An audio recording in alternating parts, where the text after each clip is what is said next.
Antonio Anaconda am creat cea mai frumoasă melodie la cerere de la Cristina pentru viața ei, Elvis.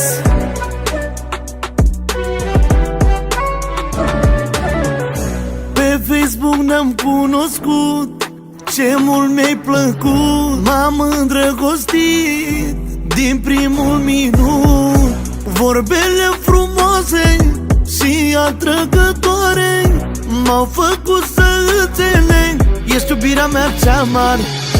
Mereu împreună îmi doresc să fim, mereu împreună și să ne iubim. Hai, ia-mă de mână, iubirea mea nebună, amândoi să fim și să ne iubim.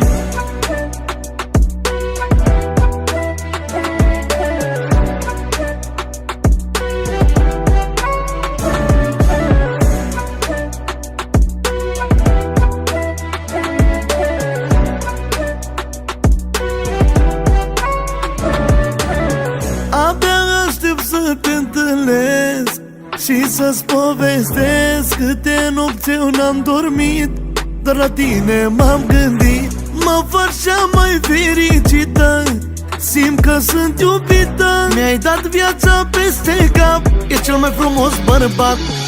Mereu împreună îmi doresc să fim, mereu împreună și să ne iubim. Hai, ia-mă de mână, iubirea mea nebună, amândoi să fim și să ne iubim.